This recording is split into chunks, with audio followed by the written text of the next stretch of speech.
नहीं होना चाहिए कुछ। प्रभु सब कुछ जानते हैं, किसको दिखाना, क्या दिखा। अच्छा, सामने वाला दे भी देगा तो क्या, प्रणाम नमस्कार रुपया पैसा, इसके लिए भक्ति ही कर रहे हो तो हरि लक्ष्मीपति, दूसरे से क्या चाहिए। अगर जरा भी पाखंड हुआ तो कलयुग तुम्हारी बुद्धि को ग्रसित करके अनुमान भी नहीं लगा सकते कि कितना भ्रष्ट कर देगा। यदा यदा सताम हानिर्वेद मार्गानुसारिणाम तदा तदा कलेर वृद्धि रनुमेया विचक्षणई। जब जब तुम वैदिक मार्ग का उल्लंघन करोगे, साधु पुरुषों की आज्ञा का उल्लंघन करोगे, तभी तुम्हारी हानि करने वाला कलयुग तुम्हारी बुद्धि पर सवार होकर तुम अनुमान भी नहीं कर सकते कि तुम्हें कैसा भ्रष्ट कर देगा। प्रारंभाश्चा वशीदंती यदा धर्म कृताम नृणाम तदानुमेयम प्रधान्यम कलेर विप्रा विचक्षणैर। जब कोई धर्मात्मा अधर्माचरण की तरफ जाने लगता है, सोई कलयुग उसके ऊपर अपना प्रभाव डाल देता है। जब कोई विद्वान कलयुग से ग्रसित हो जाता है तो उसके आचरण उल्टे होने लगते हैं। इसलिए पाखंड, शास्त्र विरुद्ध आचरण, संत गुरुदेव की आज्ञा का उल्लंघन, धर्म के विरुद्ध आचरण करने वाले पर ही कलयुग का प्रभाव होता है, अन्यथा नहीं होता। कलयुग के प्रभाव से बचते हुए निरंतर नाम जप करते हुए इस जन्म में हम भगवत प्राप्ति कर ले। कुछ कमियां सब में होती हैं, वो भगवत साक्षात्कार में ही पूर्ण होती है। जहां भगवत साक्षात्कार हुआ उन कमियों का नाश हो जाता है। इसलिए उपासक को हर कदम जिन जिन कमियों को जानता जाए उनको छोड़ते हुए आगे तन्मयता पूर्वक बढ़े। हमारे दो पक्ष हैं, एक है हम और हमारे गुरुदेव, और एक है हमारी इंद्रियां और मन, माया। ये हमको गिराने की चेष्टा करती है, और गुरुदेव हमको जो उपदेश करते हैं वो इन पर विजय प्राप्त कराने। कभी कभी इनका पक्ष जोर हो जाता है और हम हार जाते हैं, तो हमें निराश नहीं होना। हमें ठीक जैसी आज्ञा वैसे ही चले तो फिर हम बलवान होकर जीत जाएंगे। और इस जन्म में मुझे भगवत प्राप्ति करना ही, किसी भी तरह रुकना तो है नहीं। हम चाहे जितना कीचड़ में सन जाए, हमें रुकना नहीं, हमें चलना ही चलना है। क्योंकि ये शरीर छूटा तो अब और किसी शरीर में भगवत भजन बने ऐसी कोई संभावना नहीं। बड़ा डर लगता है। अब इस शरीर से भजन करके भगवत प्राप्ति करना ही है। इसलिए सबसे प्रार्थना है, भजन का तात्पर्य है नाम जप, राधा राधा राधा। कोई पैसा नहीं लगता, कोई मेहनत नहीं, धीरे धीरे जबान हिलाओ, राधा राधा राधा, अपना कार्य करते रहो, इसी से भगवत प्राप्ति हो जाएगी। ये बहुत उच्च कोटि की बात है कि इष्ट देव का नाम आते ही हृदय में एक अपनापन जागृत हो। ये तो हमारे ठाकुर की बात हो रही है, हमारे प्रभु की बात हो रही है। यह है चरणों में नेत्रों का समर्पित हो जाना।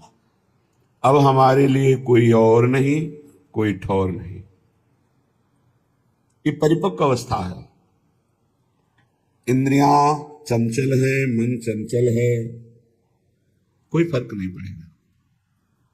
इस बात को गंभीरता से समझ लिया जाए। प्रभु एक अपनेपन को ही मानते हैं, चाहे जितनी बड़ी बड़ी साधना हो। यदि कोई और है, कोई और ठौर है तो रंग नहीं आएगा। ये रसिकों के संग से और ठौर दोनों खत्म हो जाती है। एक अनन्य आश्रय आ जाता है। ये बहुत बड़ा विश्राम स्थल है। भरोसा, आश्रय, शरणागति, अपनापन, अवलंबन, प्रपत्ति, ये सब एक ही पर्यायवाची शब्द हैं, एक ही बात है। और यही विश्राम है। आगे वर्णन करते हैं कि मेरा हृदय कहीं भी जा सकता है, मेरे में सामर्थ्य नहीं है। आप इसको पकड़ लीजिए तो ये कहीं ना जाए। हे हृदय आराध्य राधा वल्लभ लाल, आप अपने श्री चरण प्रकाशित कीजिए हृदय में, तो हमारा हृदय फिर कहीं किसी को अपना ना मान ले। बड़ा खतरा है यहां किसी व्यक्ति, वस्तु, स्थान को अपना मानना, और बिना माने अपने को असहाय समझता है। कोई व्यक्ति दोस्त न हो, कोई हमारी अनुकूलता न बने, कोई पदार्थ जो हम चाहते ना मिले, तो ऐसा लगता है जीवन अधूरा है। यद्यपि ये जीवन बहुत अच्छा जीवन है, पर प्रभु से अपनापन न होने के कारण उसे अधूरा लगता है। सही आपसे कहते, जो विश्राम अनन्यता में है वो बड़ी बड़ी साधना में नहीं है, अन्य आश्रय लेकर। कोई साधना नहीं, अनन्यता है, पड़ा है, तो उसे जो दिव्य गति प्राप्त होगी वो बड़े बड़े साधनों से नहीं प्राप्त होती। जो अनन्य होता है, आश्रित होता है, उसमें कभी साधन का भाव आता ही नहीं है। देखो ध्रुवदास जी महाराज कह रहे हैं, सबे अंग गुणहीन हो, ताप व्रत नियम संयम ज्ञान विज्ञान जो बोलो, सबे अंग गुणहीन हो, ताको जतन न कोई, एक किशोरी कृपा के, जो कछ होय सो होई, सोऊ कृपा अति सुलभ नहीं, ताको कौन उपाओ, चरण शरण हरिवंश की, सहजे ही बने बनाओ। आचार्य शरणागति पर दृढ़ विश्वास, गुरु प्रपत्ति पर पूर्ण विश्वास, ये आराध्य देव तभी प्रकाशित होते हैं जब रसिकों के संग से और ठौर का नाश हो जाता है। कोई और जगह नहीं रह गई हमारे लिए, कोई और हमारा नहीं है। ये बहुत बढ़िया स्थिति है। आप इसको हृदय में धारण करने की चेष्टा कीजिए, विश्राम मिल जाएगा। एकदम शांत हृदय, कोई चंचलता नहीं, कोई लाभ हानि का प्रभाव नहीं, किसी भी तरह के किसी द्वंद्व का प्रभाव नहीं। बहुत ऊंची, बहुत पवित्र, बहुत महिमामयी कृपा से प्राप्त होती है स्थिति। अपने इष्ट के अनन्य हो जाना, कोई और ठौर नहीं, कोई और नहीं। दुख सुख की बातें हम जिससे कर सके, कोई और नहीं। यही है राधा वल्लभ लाल। एक सेकेंड भी नहीं लगता ऐसे सुनते हैं। आप इनको विग्रह रूप मत मानिए, साक्षात विराजमान हैं। कई दिव्य अद्भुत घटनाएं राधा वल्लभ जी के मंदिर में ही घटी, हृदय की बातें होती। एक सेकेंड भी कहने के बाद सेकेंड तब पूरा हुआ जब बात पूरी हो गई, तत्काल। बहुत कृपा स्वरूप है। अपने आराध्य देव में ऐसी प्रीति हो जाए कि हमारा हृदय बड़े से बड़े लाभ मिलने की लुभावनी वृत्ति पर भी अपने इष्ट देव को ना छोड़े। यद्यप परिस्थिति बहुत गड़बड़ है, ध्यान देना, परिस्थिति बहुत गड़बड़ है। सामने हमें लुभाया जा रहा है कि इधर कदम रख दो, परिस्थिति ठीक हो जाएगी, हम ये सहयोग कर देंगे, ऐसा वैसा। आप कभी टूटना नहीं, बस फिर चमत्कार देखना। प्रभु की कृपा का फिर अनुभव ऐसा होगा कि आप असली में अनन्य हो जाएंगे। ये जब जैसे जैसे कृपा का अनुभव होता है, वैसे वैसे हृदय समर्पित होता चला जाता है।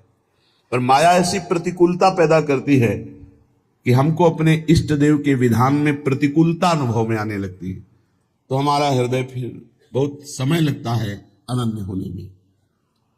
करे करो कृपा मेरे ऊपर, जियरा अति ही भटके। देखो, हमने बड़े बड़े महापुरुषों को देखा है, स्थिति में है, फिर भी प्रभु से जब प्रार्थना करते तो बहुत दैन्य होके करते हैं।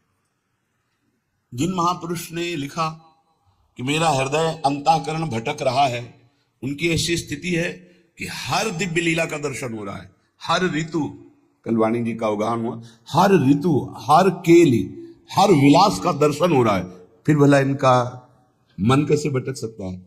एक बार प्रिया चरणारविंद की छटा प्रकाशित होने पर मन पंग हो जाता है लालजू का, तो जीव की क्या बात है। अब ही पंग भई मन की गति बिन उद्यम अन्यास, तो फिर ऐसा क्यों लिख रहे? ये हृदय की स्थिति पहले देखी, और जब कृपा हुई तब नित्य लीला का अवगाहन हुआ। सबका हृदय भटकता है, अपने आराध्य देव में समर्पित हो जाने के बाद ये सब खत्म हो जाता है। जैसे सूरदास जी दिव्य लीलाओं में प्रवेश किए हुए महापुरुष, वो लिखते मोशम कौन कुटिल खल कामी। ये उन्होंने अपने हृदय को देखा है, कुटिलता देखी, काम देखा है। फिर जब हरिजू की कृपा हुई तब दिव्य लीलाओं का दर्शन भी किया। तो ये पद कब कहां लिखे गए हैं उसका भाव होता है। जब दिव्य लीलाओं में प्रवेश है तब ये थोड़ी। पूज्य श्री वल्लभाचार्य जी भगवान जब सूरदास जी से कहा पद सुनाओ, तो दैन्य पद सुना, कब तक घिघियाते रहोगे, प्रभु की कोई लीला का पद सुनाओ। तो उनका प्रभु लीला स्फुरित हो तब तो सुनाए। तो कर कमल जे भी अभय कमल सर पर रखा, ये बड़ा चमत्कारिक होता है आचार्य गुरुजनों का कृपा प्रसाद। कटे कर्म बंधन संसारी, कमल कर जिन अभय दीने, कर्म बंधन सब कटे। उसी समय दिव्य लीला का प्रादुर्भाव। फिर देखो लाखों की संख्या में लीला के पद श्री सूरदास जी ने। ऐसे बड़े महापुरुष जब विनय करते हैं तो उनके हृदय में अपने हृदय की स्थिति जो पूर्व से रही है उसको लिखते हैं। जैसे गोस्वामी तुलसीदास जी कह रहे, जो मैं अपने अवगुण कहूं, बाढ़े कथा पार नहीं लाऊं, इसका मतलब वो मिथ्या नहीं बोल रहे। महापुरुष कभी झूठ नहीं बोलते। इतने बड़े भक्ति, वैराग्य, ज्ञान, लीला चरित्रों का पूर्ण वर्णन करने वाला त्रिकालज्ञ महापुरुष फिर ऐसा क्यों लिख रहा है जो मैं अपने अवगुण कहूं? ये लीला स्फुरित होने के पहले की बात है। उसका चिंतन करते हैं और अब की कृपा का चिंतन करते हैं। तब कह रहे अगर मैं अपनी अवगुणों की कथा लिखूं तो एक ग्रंथ लिख जाएगा, बाढ़ई कथा पार नहीं लाऊं। एक दैन्यता होती है पूर्व और वर्तमान की लीला स्थित। जैसे ध्रुवदास जी प्रियालाल की दिव्य केली को देखने वाले महापुरुष, वो कह रहे हैं कि सबे अंग गुणहीन हो, ताको यतन न कोई, एक किशोरी कृपा ते जो कछ होए सो होई। ये अत्यंत दैन्य स्थिति महापुरुषों में पाई गई। बड़े बड़े महापुरुष, हरिवंश महाप्रभु को हम तुच्छा परम मधमा, ये पूर्व और वर्तमान स्थिति इनमें नहीं है, ये दैन्य है। ये भक्ति का परम स्वरूप दैन्य है और दैन्य ही प्रियालाल को अधीन करता है, दैन्य ही परम प्रेम प्रकाशित करता है। उपासक के वचन में दैन्य, आचरण में दैन्य और मन में दैन्य, तो प्रभु मिलना दुर्लभ नहीं रहता। पर यह दैन्यता आती ही है रसिकों के संग से, ये कहीं बाजार में नहीं मिलती। इसी दैन्यता में इष्ट प्रेम होता है। आप किसी भी महापुरुष के वचन पढ़ के देखो, आराध्य देव से जब बात कर रहे होंगे, जैसे भोरी सखी, कहां मैं कुटिल, कहां मैं मलिन और कहां आप प्रिया जो, जब आपने कृपा करके स्वीकार किया तो आप दर्शन दे दो। अपनी कुटिलता आराध्य देव की कृपा, अपनी मलिनता आराध्य देव का प्रसाद, जो परम सद्गुण, परम भागवती, ये उपासक देखता रहता है। उपासक के हृदय में कभी अहंकार नहीं आ सकता किसी भी पक्ष से, क्योंकि वो अपने को देखता है और कृपा को देखता है। वो केवल अपने को नहीं देखता, वो अपने को भी देखता है और कृपा को भी देखता है। और अहंकारी केवल अपने को देखता है, कृपा को नहीं देखता है। और प्रेमी अपने को भूल जाता है, केवल कृपा को देखता है, केवल कृपा को। उस कृपा स्थिति में किंचन मात्र कहीं कोई दोष हृदय में उत्पन्न ही नहीं हो सकता, ऐसी स्थिति होती। हे राधा वल्लभ लाल, भटकत फिरत छाड़ी पद सेवा, खेच ले हूं अब तट के, अपनों करी मुही कैसे छाड़ो, पकड़ बाहु को झटके। हे प्रभु, आपके श्री चरणों का चिंतन, सेवा छोड़कर काम क्रोध लोभ मोह मद मत्सर की वृत्तियों में भटक रहा। खींच लो मुझे, अब खींच लो प्रभु, आप खींच लो। यही भक्त देखता है कि मुझे प्रभु ने बचाया। और इस सच्ची कहता हूं, कितनी भी साधना कर लो, निर्विकार स्थिति केवल कृपा से होती है। चाहे उसे गुरु कृपा कहो, चाहे इष्ट कृपा कहो। इस शब्द आप हृदय में बैठा लो। निर्विकार स्थिति केवल कृपा से होती है। साधना से बचाव पक्ष चलता रहता है, लेकिन विकार चिंगारी की तरह बने रहते हैं। अगर फूस और वायु अनुकूल मिल जाए तो ज्वाला बनने में देर नहीं लगती, लेकिन वो चिंगारी बुझती है कृपा से। ये पक्की बात है। चाहे ज्ञान मार्ग का पथिक हो, चाहे भक्ति मार्ग का, गुरु कृपा ही केवलम मोक्ष मूलम गुरु कृपा। वही राधा वल्लभ लाल जो गुरु है, वही हमारे इष्ट है। हमारे गुरुदेव ही राधा वल्लभ लाल है, राधा वल्लभ लाल ही गुरुदेव है। हरि हरिवंश भेद नहीं होई, प्रभु ईश्वर जाने सब कोई, दोई कहे ना अनन्यता, विश्वंभर सब जगाभास, जस वर्णो हरिवंश विलास, श्री हरिवंश गाइनो। हे गुरुदेव, हे राधा वल्लभ लाल, बहुत भटक चुका, अब खींच लीजिए। और प्रभु बाह पकड़ के रखना, हम फिर भी छुड़ा के भाग सकते हैं। अपनों करीमुई कैसे छाड़ो, पकड़ी बाह को झटके। नाथ, अपना करके छोड़ मत देना, बाह पकड़े रहना, क्योंकि हमारी विश्वास स्थिति अपने में नहीं है। कभी किसी भी माया के आकर्षण से हम भाग सकते हैं, प्रभु मुझे पकड़े रहना। ये अत्यंत दैन्य स्थिति है, अत्यंत दैन्य स्थिति। नाथ, आपका स्वभाव है एक बार जिसे पकड़ लिया छोड़ते नहीं, पर मेरा चंचल स्वभाव है, मैं छोड़ सकता हूं आपको। तो आपके स्वभाव को जानते हुए आपकी कृपा से आपको याद दिला रहा हूं कि आप मुझे विषय दलदल से खींच लीजिए और खींच कर पकड़े रहिएगा, छोड़िएगा नहीं। अगर छोड़ देंगे नाथ तो फिर मैं भटक जाऊंगा।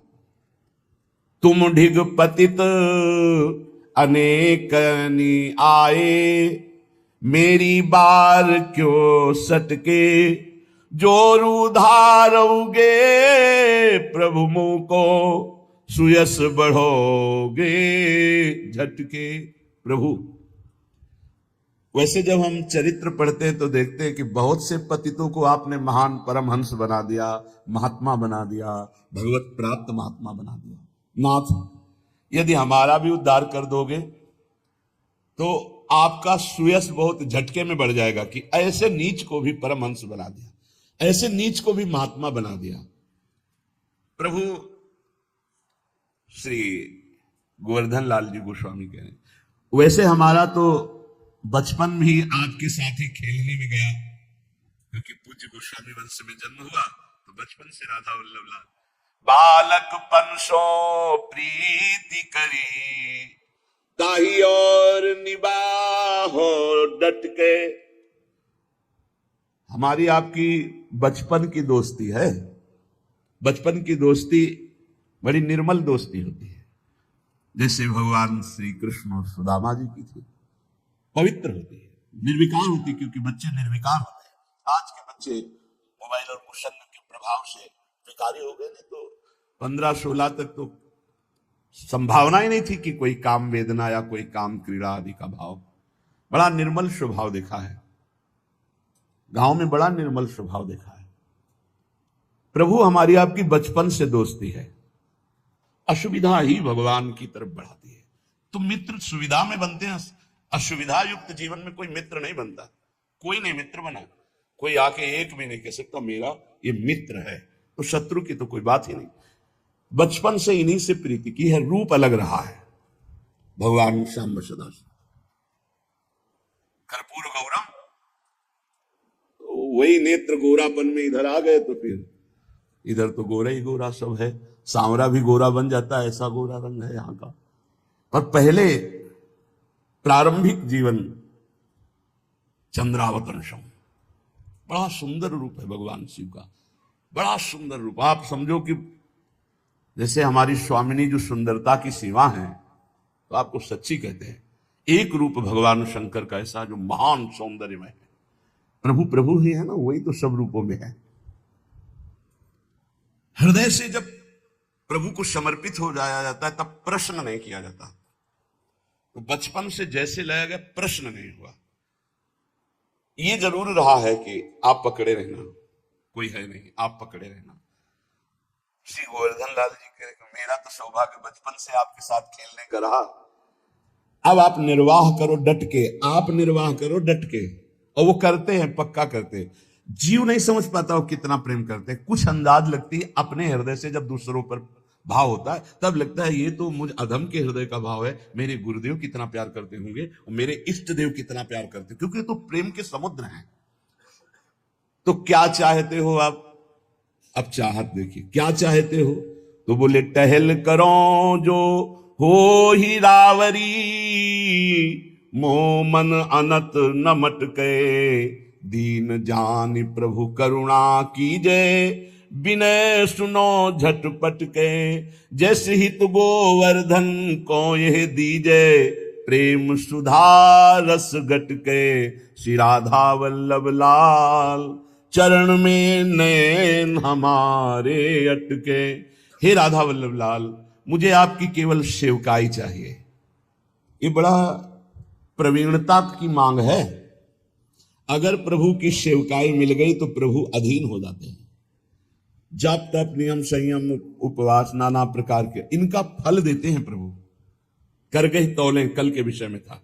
लेकिन जब कोई इनकी सेवकाई, थोड़ी सी भी सेवा, राई की सम, भजन को, भजन माने सेवा, राई के समान सेवा हो जाए तो ये सुमेरु पर्वत के समान सेवा मानते हैं। इसलिए अहोभाग्य है जिनकी सेवा में रुचि हो गई, प्रभु की सेवा में।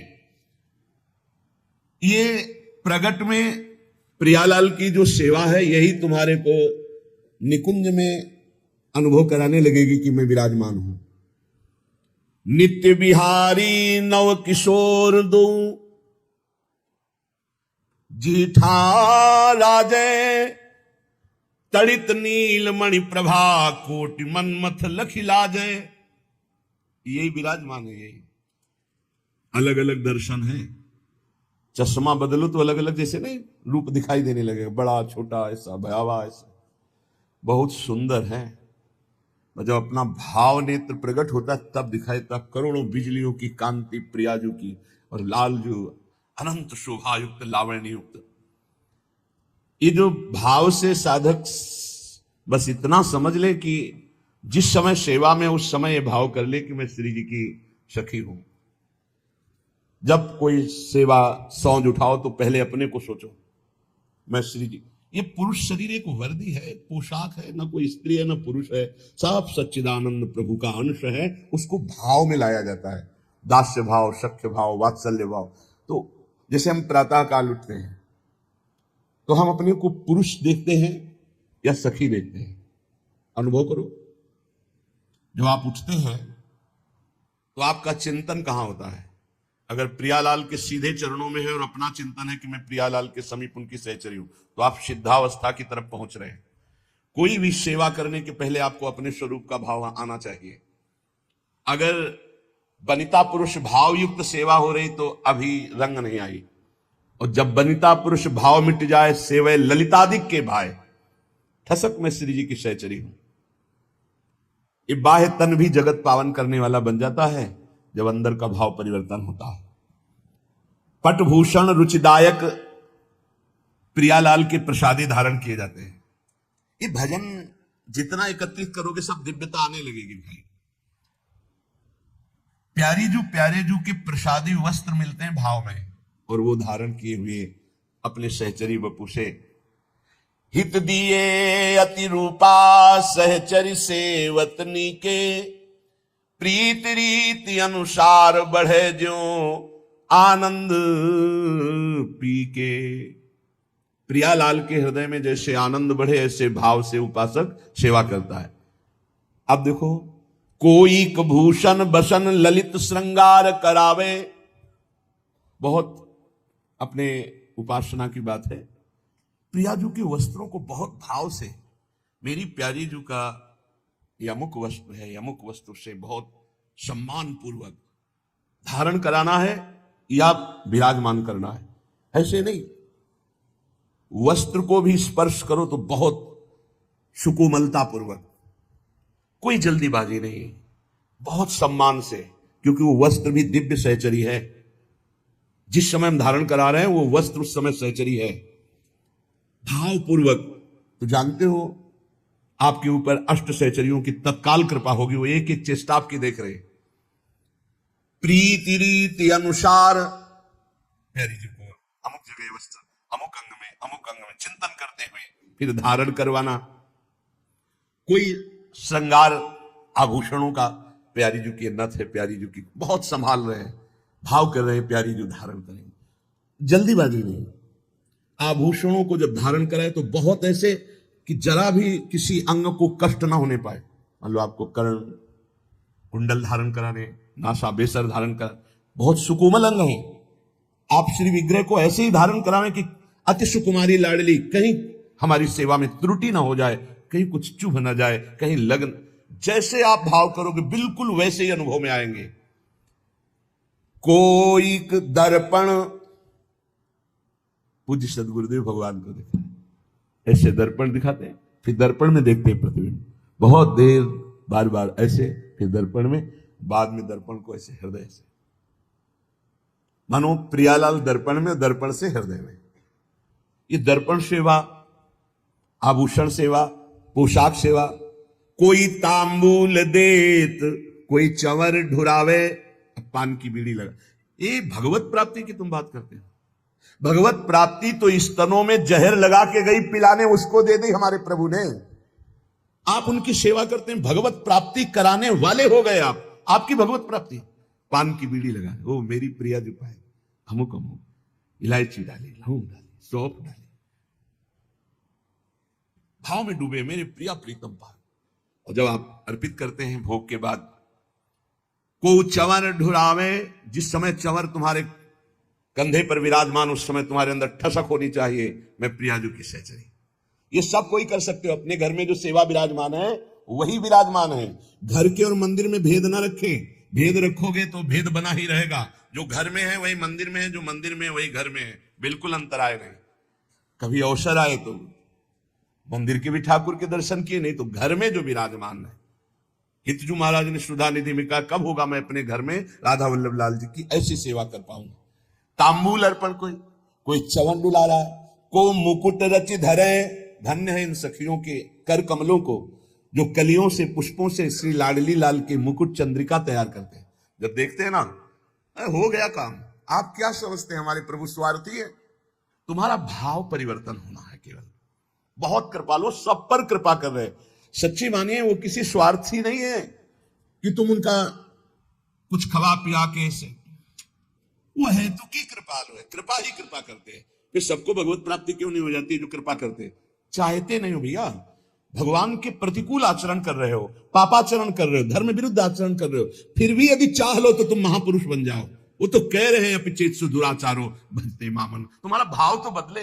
भाव नहीं बदलेगा, पीठ के पीछे कोई है, अगर मुड़ के नहीं देखोगे तो कैसे? अभी भगवान की तरफ पीठ की हो, संसार की तरफ सन्मुख हो, संसार की तरफ विमुख हो, प्रभु की तरफ सन्मुख हो। देखो अभी कृपा पहले से बरस रही है आपके ऊपर। को मुकुट रचि धरे, को चंद्रिका, को अलग संवारे।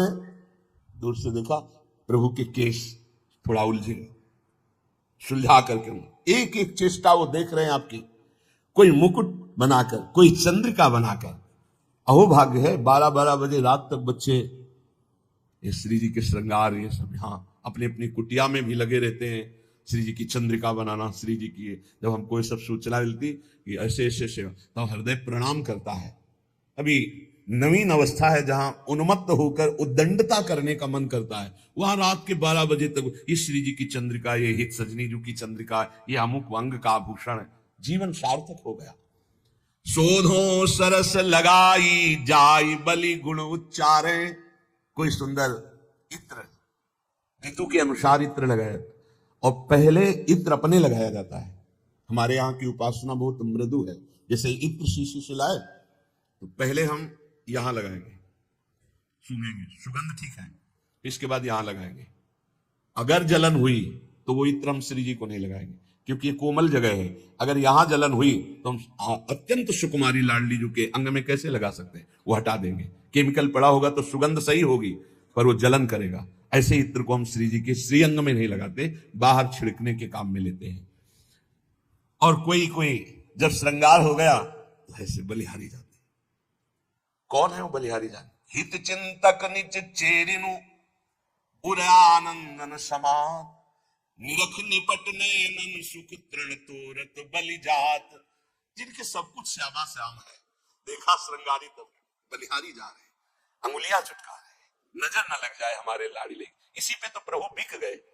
प्रभु की प्रभुता विस्मरण कराने वाला यही हित है, यही प्रेम है। तो को फूलन की माल बनाई विविध पहिरावे। कल्याण पीछे सुना है, वृंदावन का एक प्रसादी पुष्प सूंघ ले, एक बार माथा रख के रज में प्रणाम कर ले, एक बार प्रभु के दर्शन कर आवे जो महल में विराजमान है, खत्म खेल, निश्चित उसका कल्याण। फिर जो रोज अपने कर कमल से माला बना के, एक बार माला पहनाई थी श्री कृष्ण को मथुरा के माली ने, पढ़ लेना भागवत में, कुल परंपरागत लक्ष्मी बढ़ती रहे, निरोग रहो, आनंद मगन रहो, मेरी भक्ति बढ़ती रहे, ऐसे आशीर्वाद दिए थे लालजू ने। एक बार पोशाक सुधार दी थी दर्जी ने, जीवन मरण से मुक्त कर दिया। एक बार चंदन लगा दिया, कुब्जा ने विश्व सुंदरी बना दिया, परम पद का अधिकारी कर दिया। कैसे भी भाव से कोई हमारे प्रभु। फिर प्रिया जो को फूलन की माल बनाई विविध पहिरावे, लगे रहते हैं सब संत भगवान और सहचर्या सेवा में, ये फूल माला, ये फूल माला, ऐसे। अरे आप इसका परिणाम देखिएगा, हमारा हृदय इस बात से आनंदित होता है कि मेरे प्रभु की कितनी कृपा है, किसी को मिनट भर टाइम नहीं है, ऐसी सेवाएं हैं। धन्य है उसका जीवन जिसकी दिनचर्या विधि ही है, एक मिनट समय नहीं व्यर्थ, व्यर्थ गंवाने का समय ही नहीं रह गया है। बोले को रच चंदन चित्र, चंदन जो बहुत ताकत लगा के जल्दी जल्दी घसा जाता है, उससे मोटापन हो जाता है, पत्रा वाली ठीक नहीं बनती। धीरे धीरे मृदु मृदु चंदन और कितना समय लगा? हम निज मंत्राकार वृत्ति कर लो या प्रियालाल के भाव में डूब जाओ। चंदन घिस, एक चंदन घिस रहा है और एक पत्रावली बना रहा है। को रच चंदन चित्र मकरिका पत्र बनावे, पत्रावली की रचना कर रहे, सुंदर सुंदर भाल पर श्रृंगार कर रहे। जावक इंगुर भाल सुहाग छत्र सिर धार्यो, शीश फूल कल कमल अशल जग जस विस्तार्यो। प्रियालाल का श्रृंगार कर रहे, भाव में श्री स्वामिनी जी के सुंदर कलियों से मांग भर रहे हैं, कभी इंगुर से मांग भर रहे हैं, कभी महावर से चरणों में महावर रचना कर रहे। अहो भाग, ये इसके सामने कोई साधन भजन काम नहीं करता। पूज्य पादुड़िया बाबा जी, माला चलाना सबसे हो सकता है, लेकिन मन को एकाग्र करके इष्ट देव की, गुरुदेव की सेवा में रहना, ये सबसे कठिन काम है। सुंदर शीश फूल की रचना करके बोले क्या होगा? जग जस विस्तार्यो, ऐसे श्री जी की सेवा करने वालों का इस संसार में यश होता है। ब्रह्मादि नमस्कार करते हैं, वो ऐसी उच्च कोटि की गति को प्राप्त होता है।